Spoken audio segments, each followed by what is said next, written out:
the breakdown of forms which had obscured the formless. And this is the grace of the spiritual teaching. It saves suffering. It saves a lot of time too, because suffering implies time.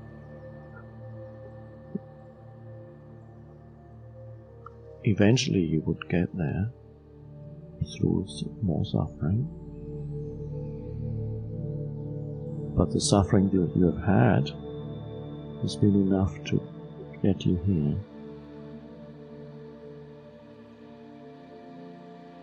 Without it, you wouldn't have come. So it's worked. It's worked. Suffering works, no doubt.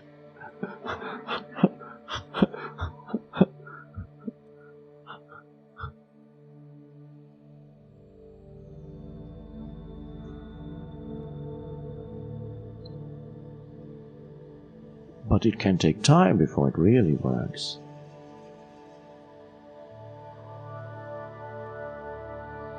For a long time, suffering can lead to increasing egoic delusion, increasing contraction, increasing density.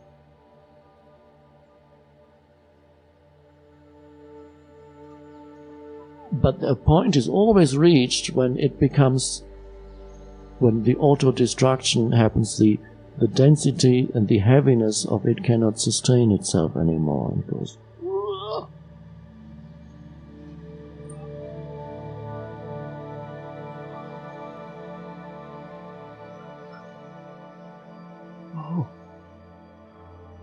it's like layers fallen off. And then sometimes those beings who realized that, they looked back on their suffering and said, what a nightmare. And then they talked about it and realized how strongly it resembles a dream. All the suffering that they have been through, now that they are awake, what a nightmare that was. And so when they start teaching, they sometimes speak of the delusion of suffering, the unreality of it. From their position, from where they are, their realization, this is true. It may not be true when you are in the middle of it. Of course, you could make it into another belief. You go to a teacher and he says, all suffering is an illusion. You say, okay, I believe that. And then you carry on suffering and you say, it's an illusion, it's an illusion.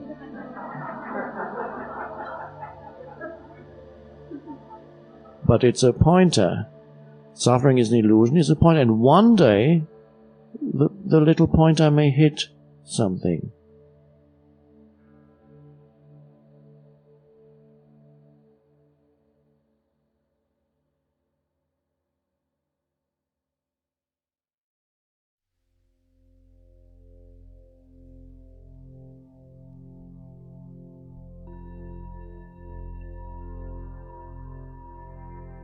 The planet is heavy with pain,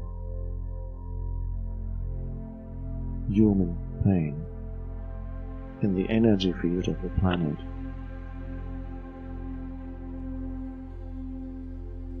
A long time of creating pain out of that egoic delusion. Each human creating pain for themselves. A painful form identity. Not knowing who you are is suffering. Not knowing who you are beyond form is suffering. And so they created a whole world out of that state of consciousness, and they created a lot of pain out of that primary delusion, because that delusion flows into whatever you do and think and experience. This colored, distorted by that delusion. And sooner or later it always turns into pain. So humans have been in the collective energy field of the planet. There's an enormous heaviness, which is human pain. And every human carries part of that, in addition to the pain they've experienced in this form as children, residues of pain that people carry inside. Pain body, we call it, which is partly personal, so to speak. Ultimately, nothing is personal, it's nothing to do with who you are, but only in the sense that it comes from your childhood, your past of this form, residues left by suffering that you've gone through in this form. And a large part of it is the collective energy field, the collective pain that is in the human unconscious, the heaviness of that. And that, when I began to teach, I pointed out, when I began to understand this inner transformation that had happened to this form, I began to see that it's intimately connected with surrendering. It's intimately connected with the surrendered state that is totally aligned with now. And I began to teach that. And as, of course, that is the root cause of suffering is the state of non-surrender, which humans have been in for thousands and thousands of years. So I began to teach that there's no need to suffer anymore. And gradually I saw that even those who were able to totally surrender to now still experienced wave movements of pain in their lives, even though they were surrendering. And then I began to learn about the human pain body as I observed that, and realized that every human carries his or her share of collective human pain. It's ultimately what the pain body is. It is the manifestation of human unconsciousness, and humans carry it here, in the body. It is an emotional, an energy field that is not flowing, life energy that is stagnant, trapped, and manifests either as anger, or as great fear, or as the heaviness of depression. So it's an energy field of pain humans carry, and sometimes they don't even know it's there. It's dormant at times, and life works beautifully. You surrender to now, and you might even think, that's it, I've come to the end of it. And then suddenly a little trigger happens, a little thing goes wrong, or even a little thought comes into your head that suddenly proliferates and becomes a trigger for an enormous influx of pain, in whatever form: anger, fear, heaviness of sadness. Suddenly you're completely overtaken by that, and it flows into your mind. It energizes all the mind structures of the ego. It energizes and amplifies the story, all the identifications. And so the me, the self, the mind-made self, becomes extremely empowered through that. The delusion becomes empowered through that pain, human pain. And when you start thinking, all thoughts reflecting the energy field of the pain body. So the pain body has moved into your mind and is governing, controlling your thought processes and actually feeding on each thought. You strengthen the pain body through those thought processes, because each thought corresponds to the energy vibrational frequency of the pain body. If it's anger, it will be thoughts of anger. And that's how the pain body renews itself. And so the pain body becomes a self. It becomes, you identify with it as self. You think it's me. It is you, really.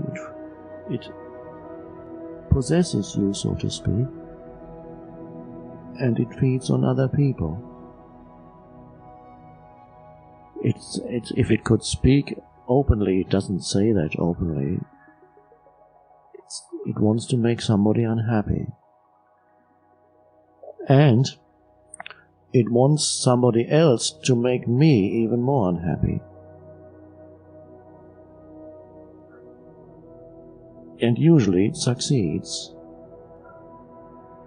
Because one active pain body during its active period, once it's fed on your mind and other people's reactions, it will subside, go back to the dormant period, the dormancy. But during the active period, it will feed on your mind and on people around you, and it will easily awaken other people's pain bodies if their pain body is at a stage of readiness to come out of the dormant state.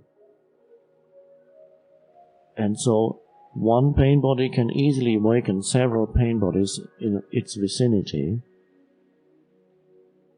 You can notice it in families, it sometimes happens at work, in your workplace, anywhere where people gather.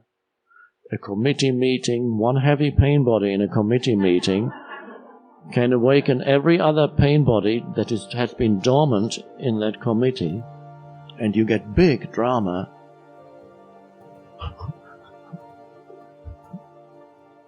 And so it's wonderful to watch how it works. And if you go outside, if your pain body is active, and it may be active for an hour, it may be active for a whole day in some people, it could be active for several days, it varies a lot. For some people it's only a few minutes, but those tend to be people who are already becoming more conscious, so it cannot linger, it's recognized. Sometimes before it can really get hold of your mind. We'll come to that. But if you go outside and your pain body is active, you also attract other active pain bodies, because active pain bodies recognize each other. So if you then, any situation that you walk into with an active pain body, or you may be hiding it at that moment, it'll be in your mind, yes, it's active, it's using your mind, but you're smiling.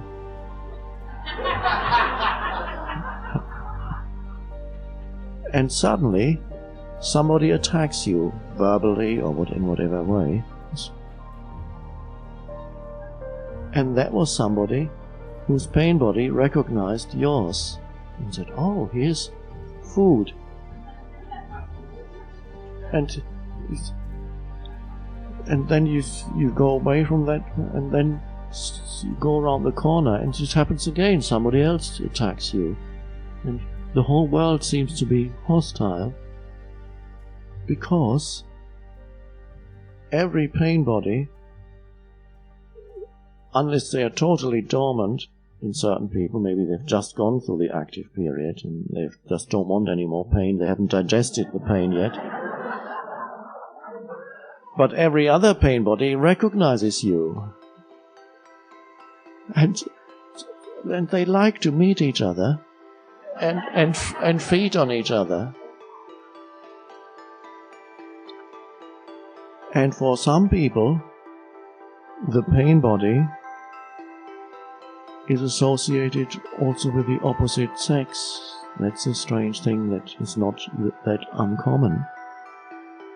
And that is but often the case when, not necessarily always, you've had a painful relationship with a parent, then your relationship with a man, your relationship with a woman is associated with pain body. And it is not uncommon for people to choose their partner through their pain body, unconsciously of course. To choose,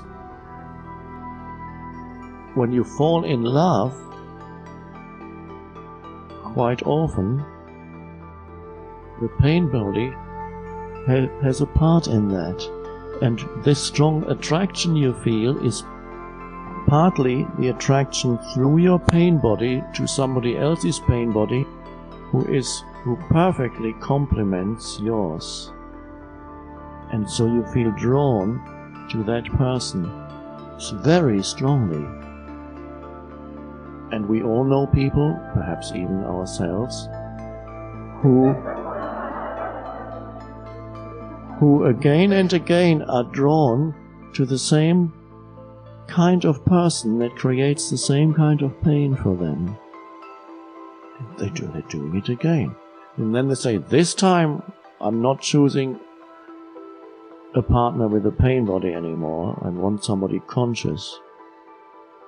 And so you choose somebody who practices meditation, who is a vegetarian. And surely he or she must be conscious.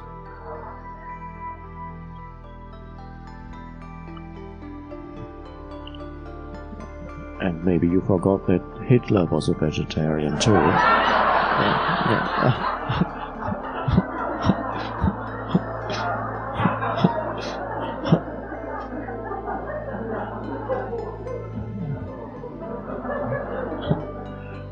And then you start living together, and then you realize, oh, suddenly it's happening again.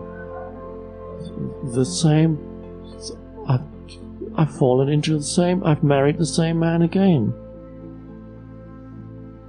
That's because the attraction was there through the pain body. So many marriages are like that.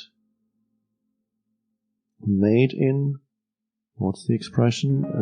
Made in heaven, something, marriage made in heaven, and this one is made in hell.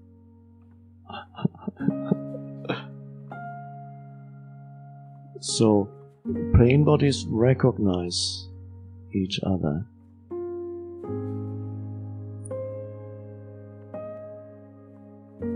Pain bodies do not want to be recognized in themselves for what they are. They don't want the light of your attention on them. They want to flow into your mind, renew themselves through using your mind and using other people. They can only continue to renew themselves if you don't recognize them for what they are. If the recognition isn't there, each time you get overtaken totally, and immediately it's become self, it's become the me, an unhappy me. So to break that is simply to be alert enough, and of course you cannot make yourself be alert enough, that the alertness, the presence that is required to watch the pain body, you can't through effort, make yourself alert enough, it's either there or it isn't there. In your case, it's there, because you're here. That is a clear sign that enough presence is there for you to meet the pain body with alertness and watch it. If possible, the moment it arises as an enormous energy impulse.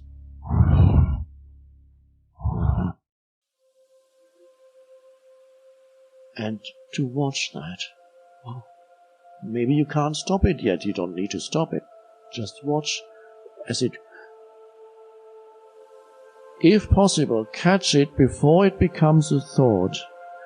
Catch it on the energetic level just as it begins to move into your mind.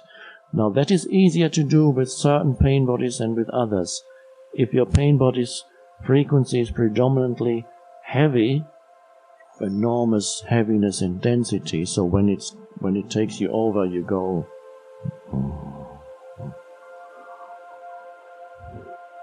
slow and heavy thought processes about how dreadful everything is, just completely pointless and dreadful, and the whole world is just dreadful. Now those are easier to catch because they arise more slowly. Oh, there it is. And then there are other pain bodies that contain a great deal of fire, anger, and they come, and that's very hard to catch them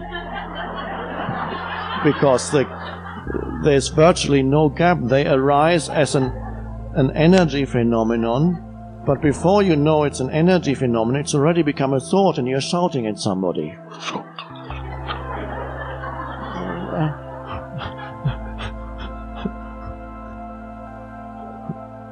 Or if nobody is around, you're shouting in your head.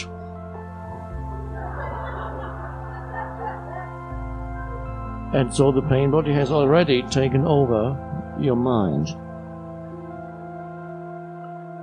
And so the most difficult one to catch is if it's predominantly angry. And you may not be able to catch because the gap between seeing the pain body as an energy phenomenon and it becoming a thought and thereby a me, a self, the gap is too short or almost non-existent. In that case, all you can hope for is that in the middle of that, somewhere, an observing presence watches you in motion.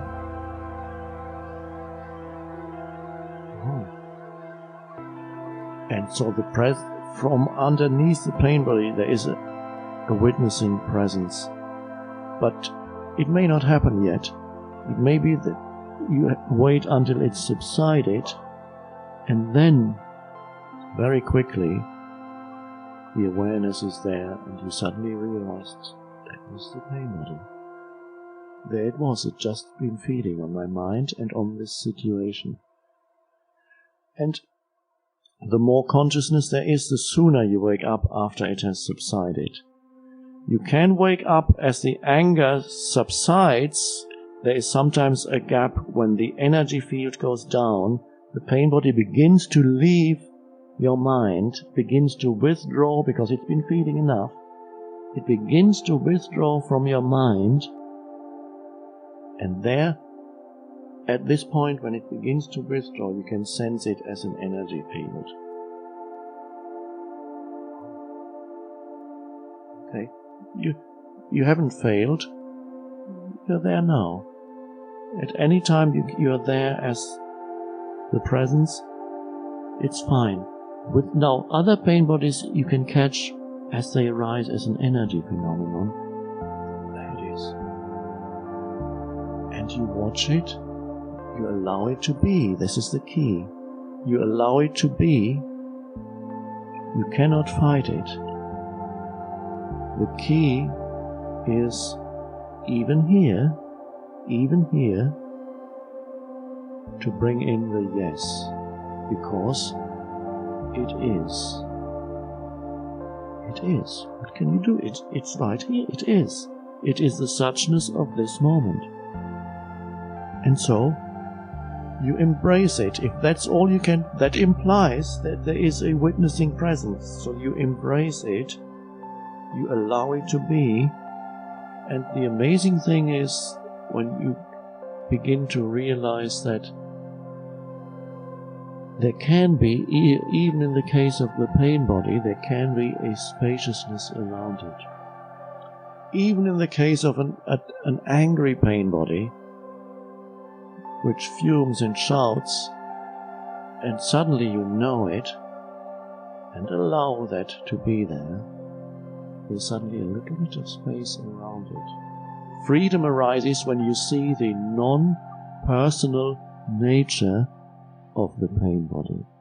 When you see the non-personal nature of the emotional pain, ultimately, although anger doesn't recognize itself as pain, you see the non-personal nature of all those energy movements that we call pain body movements. They are recognized as human pain. They only become personal when they amplify and energize a story in my head that is my story, and that is me, and that is the fictitious self. That is the delusion that it is a personal matter. And you suddenly, when you allow the pain body to be there as an energy phenomenon, it's no longer a personal matter. And you realize it's very similar in every other person. It's basically the same. Anger is anger, human anger. Fear is fear, human fear. And sadness, the heaviness of depression, is the sadness and the heaviness of human sadness. There is no person there. And so it's an enormous liberation to see that this is not, it's not who I am, it's not me, it's human pain flowing through me. It's the human condition. And here it is. And what can you do with the human condition, which is the condition of the unsurrendered consciousness for 1,000,000 years? You bring surrender to that.